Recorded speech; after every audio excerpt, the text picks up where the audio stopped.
Pessoal, no vídeo de hoje nós vamos estar falando sobre os 3 hábitos que todo jovem católico deve cultivar antes dos 30 anos. Se você tem mais de 30 anos, fique aqui porque esse vídeo pode ser importante para você. Você pode estar tropeçando em alguma área aí e ainda nem percebeu. Vamos lá, vamos entender esses 3 pontos? O primeiro ponto é a vida de oração constante e disciplina. A oração é o alicerce da vida do cristão, é o alicerce da vida do católico. Você precisa ter vida de oração e você precisa, na sua vida cotidiana, encaixar momentos de oração, momentos para rezar. Veja bem, muitas das vezes a gente não consegue fazer isso. Por quê? Porque nós esperamos que a nossa vida se encaixe na vida de oração. E é o oposto. É a vida de oração que tem que se encaixar na nossa vida. Nós devemos pegar, sentar, olhar os momentos que nós temos e ir colocando momentos curtos de oração. Muitas pessoas reclamam que não conseguem rezar, por exemplo, o terço durante o dia. Só que você já parou para pensar que se você pegar um terço, que são 5 dezenas, e dividir durante o seu dia, você consegue rezar um terço? Você rezar uma dezena indo para o trabalho, uma dezena no almoço, uma dezena voltando do trabalho, já são 3. Faltam 2. Dá para você rezar à noite. Ali, enquanto você está cuidando da comida, enquanto você está cuidando dos seus afazeres, dá para você rezar mais 2 dezenas. E pronto, você já cumpriu com a sua missão do terço diário. Conseguem perceber que a gente vai conseguindo encaixar essas orações? Depois, meio-dia, dá para você rezar o Ângelus. Se você sai mais cedo de casa, 6 horas da manhã, antes das 6, dá para você rezar o Ângelus às 6. Depois, meio-dia, depois dá para você rezar às 6 horas da tarde. Vão vendo que você consegue de uma forma ir encaixando a vida de oração na sua vida.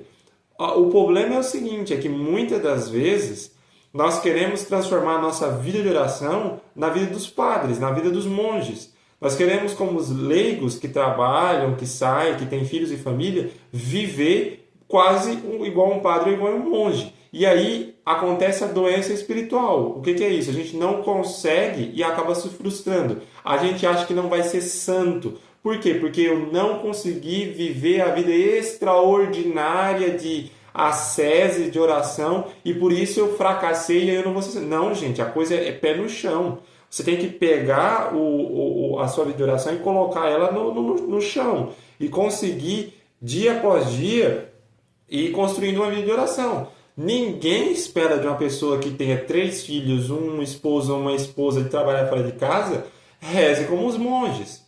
E veja só, os monges eles intercalam as orações deles nos mosteiros junto com o trabalho. Então, assim, a gente tem que ir achando meio termo para conseguir construir o alicerce da oração. Mas para isso eu preciso de disciplina, preciso de uma vida disciplinada. Preciso entender os meus horários e trazer a vida de oração para esses horários. Segundo ponto é a prática da virtude da caridade. Veja bem, uma vez que eu rezo, eu preciso ir ao encontro do outro, eu preciso ir ao encontro do irmão. Muita gente só fica no campo da oração. Só reza e não faz obra de caridade. Reza e não ama o irmão. Reza, mas não cultiva o amor ao excluído. Reza, mas discrimina, separa, não traz para perto. Então, assim, adiantou alguma coisa a vida de oração? Claro que não, porque não exerceu a caridade. A caridade é ir em busca, é se doar na sua comunidade. Muita gente tem vida de oração, mas não vai na comunidade, não participa, não se doa na comunidade. Falta as missas, não cumpre com os compromissos da igreja. Quando as tem, muitas vezes nem tem compromisso com a igreja. Então, existe um problema aqui, que é o seguinte, você precisa ter vida de oração. Tendo vida de oração, você precisa tomar vergonha na sua cara e ir em busca do irmão, ir ao encontro do outro. Com as dificuldades do outro, com a necessidade do outro, ir ao encontro. Então, fazer trabalho voluntário, ajudar na sua paróquia, ter vida de comunidade na sua paróquia, ajudar a sua comunidade como um todo, ver o que sua comunidade está precisando, o que as pessoas mais carentes estão precisando. Não adianta viver uma vida de oração sem ter o amor ao próximo, sem estar em conexão com o próximo. Então, é necessário ter a vida de oração, a vida de ascese, lá em cima, rezar, se alimentar e tudo mais. Amém, sim, tem que ter. Só que você precisa trazer isso para baixo. aquilo que Deus inspira, aquilo que Deus fala com você aqui em cima, você vai trazendo ao encontro daquele que muitas vezes não consegue se encontrar da forma que você está se encontrando, da forma que Deus te encontrou. Então você sobe, vai até Deus, mas também traz aqui Deus para as pessoas que estão à sua volta. E aí nós vamos no terceiro ponto, que é a fidelidade aos sacramentos. Quantas pessoas rezam, ajudam o próximo, às vezes só rezam e não ajudam o próximo, mas também não ajudam o próximo, não frequentam os sacramentos da igreja. Quais são os sacramentos? 2 principais aqui: Santa Missa e Confissão. Você precisa se confessar. Muita gente diz aí que está em êxtase, que vive com Deus e que vive vida de oração, só que não está na missa final de semana, não está na missa do domingo, que é preceito. Como que você vive isso? Como que você é inspirado por Deus? Como você diz para mim que você tem Deus dentro de você e você é o tempo todo inspirado e Deus vai falando com você o tempo todo se você não está na missa nos domingos? Logo você está em pecado mortal e precisa de confissão. Como que você disse isso daí para mim e faz 2, 3 anos que você não se confessa? Não tem regular, sendo que a igreja pede pelo menos uma vez no ano. Qualquer pessoa em sã consciência consegue perceber que é necessário confissão mais de uma vez no ano. É necessário se confessar mais de uma vez no ano, porque você peca, tende a entrar em pecado mortal nesse meio termo, nesse caminho, né? Até o ano seguinte. Então, como que você olha para mim e diz o seguinte: eu sou inspirado, Deus fala comigo nas minhas orações e tudo, mas eu não vou na missa no domingo, eu não me confesso regularmente. Mas que vida de ascese é essa? Que vida de espiritual é essa? Não existe essa vida espiritual. Ela simplesmente não existe.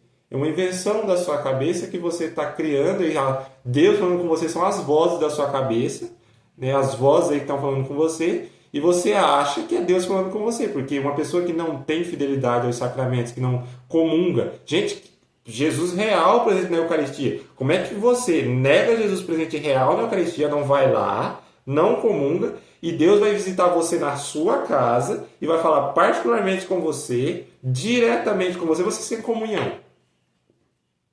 Sendo que você não vai buscar o Deus verdadeiro, Jesus Cristo presente na Eucaristia, mas Deus sai lá, deixa a Eucaristia que você deveria estar lá para vir falar com você dentro do seu quarto, porque você é o alecrim dourado da espiritualidade católica. Entende? Entende que você tem que ter conexão? Entende que você tem que estar perto de Jesus? Entende que você tem que ir até o sacramento? Porque senão você não é orientado. Para você ser orientado da sua vida, você tem que estar perto do mestre. Senão, não adianta nada. Senão, não serve. Então, oração, prática da caridade e fidelidade aos sacramentos. Missa todo domingo e confissão frequentemente. É mais duro ainda pessoas que estão dentro da igreja. Veja o seguinte: se você é jovem, você está dentro da igreja e não se confessa regularmente, você não busca os sacramentos, né? Da confissão e da Eucaristia, e não pratica caridade, você já não tem esses 3 pilares, e você está envolvido dentro de movimentos que exigem de você uma experiência com Deus, tome cuidado. Porque às vezes você não está sendo orientado por Deus, não. Você está sendo orientado por Satanás. E a gente tem que tomar muito cuidado por isso. Porque senão a gente perde essa conexão. Então, quais são os 3 pontos? Vida de oração. Tentar fazer a sua vida se encaixar numa vida de oração. Não é tentar fazer sua casa virar um monastério. Não é isso. É fazer com que você, com o que você tem hoje, consiga fazer uma vida de oração. Conforme sua vida for melhorando financeiramente, de estrutura, é claro que você vai ter mais tempo e você começa a rezar um pouco mais. Mas, por enquanto, reze com o que você tem. Segundo ponto, a prática da caridade. Ajudar as pessoas, ajudar a sua comunidade, ajudar a sua paróquia, ajudar o seu pároco. Não adianta rezar e não ajudar no que é necessário. Terceiro ponto, fidelidade ao sacramento, se confessar regularmente, ir às missas ao domingo e comungar. É necessário comunhão. Não adianta dizer que Deus está falando com você e está te orientando se você não tem prática de comunhão. É praticamente impossível conseguir discernir uma coisa, ter discernimento de espírito, se você não tem vivência de sacramentos. Aí a gente não consegue saber se o que você está ouvindo é a sua esquizofrenia, se você está ouvindo é o capeta mesmo falando com você, ou é Deus. porque você não tem vida de oração, você não consegue discernir. Entende? Então são esses os 3 pilares que você precisa ter para ter uma vida de oração boa, para ter uma vida de sacramentos boa e para ter uma vida com seus irmãos boas. Tá bom? Então um abraço e até o próximo vídeo.